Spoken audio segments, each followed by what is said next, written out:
Now,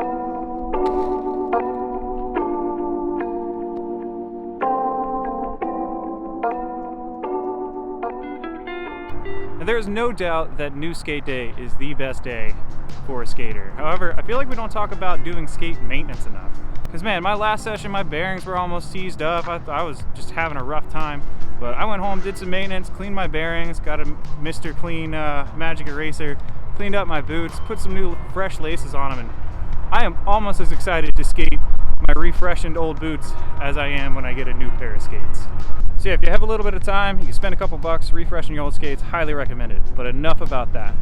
Because today I'm out in Oklahoma City, out here at the Matt Hoffman Action Sports Complex, and this place has it all. If you want to skate bowls, you want to skate street, it's got all of it. It's got round rails, square rails, flat rails, fat rails, down rails, curved ledges, flat ledges, anything you can want to skate, this place has it. Now I am in Oklahoma, so it is windy as can be, so I'm sorry if the sound on this video sucks, but let's get to it.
Do you guys ever have days of skating where everything you do is a battle and literally nothing goes easily, nothing goes to plan? Because that is the day I'm having out here today.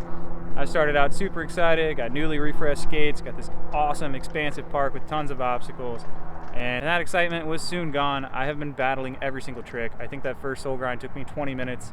The Savannah took another 20 minutes behind it, and it has continued that way the rest of the session. So I am just going to accept what I have rather than keep beating myself up and getting too injured to go into work tomorrow morning. I'm going to accept what I have and turn this video from what I had intended to make to something a little easier on my body, easier on my feet, and make the rest of this video on how to do a hand plant. Okay, so I am by no means an expert on doing hand plants, but a few of you guys have requested a how-to on how to do hand plants or inverts, and so I thought I'd share a few tips on how I go about doing a hand plant. So the first thing you're going to want to do when learning these is to find the right ramp to learn it on. I would suggest a quarter pipe that's at least 7 feet, maybe 8 feet tall. The key is you want it to just touch vert, maybe have like 6 inches of vert in it. That way the ramp is doing the work for you. If it doesn't get to vertical, then you're going to be doing a lot more work pushing yourself back to keep yourself in the ramp as you go upside down, where if it touches vert, you can really just ride and sit back and let the ramp do all the work. So once you find the right ramp, you're going to want to get used to the transition on it. You should be able to launch airs out of it. They don't even need to be big, just as long as you can comfortably get 6 inches to a foot of air out of a quarter pipe and go back in. That should be enough. You just really want to get comfortable with that ramp before you start trying to take things upside down. Now, as I just mentioned, the real key to doing an invert or a hand plant properly is that you want to lean back into the trick. Don't lean forward. That's going to lead you to do either a handstand or like a one-handed handstand, and that's a completely different trick. To do a hand plant, you need to lean back over. I would use your dominant shoulder, lean back over that, and spin the same way you would spin a 180 air. That's how I do it. I suggest doing it that way, but if the other way is more comfortable for you, if that's your dominant hand, just go for it that way. But the real key here is to lean backwards into the trick. Now, leaning backwards can be scary. It feels like you're going upside down, like you're gonna fall, you're not gonna come back around, but I promise, if you can lean back and get your hand on the ramp, the fall on this is not bad at all. Your panic response is gonna pull you back into the ramp, you suck your feet underneath yourself, and you just slide down the ramp, no problem. I promise, the fall on this trick is really not bad at all. So you really just gotta get up some nerve, lean back, and give it a go. And honestly, that's about all there is to this trick. It's a really cool looking trick that doesn't take a lot of work, just takes a little bit of commitment. Just ride up, keep your eyes on the coping, and lean back over your dominant shoulder. And then you can just spot where your hand goes on the coping, lean back, kick your feet up a little bit, and once you have a hand on the ramp, you can pull yourself back through. It's scary the first few times, but after you get that first fall out of the way, it's really not a bad trick to learn at all. The fall doesn't hurt, it's very low consequence, and it looks really cool.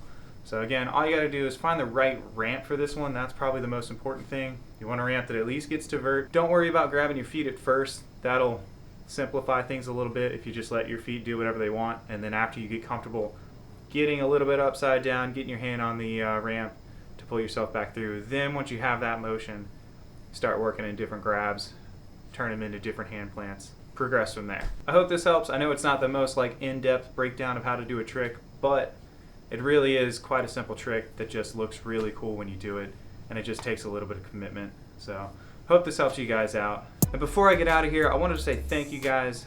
This past week I hit 1,000 subscribers, which was my 1-year goal when I started this whole thing, and to hit it within, I think I was about a week short of 7 months of doing this.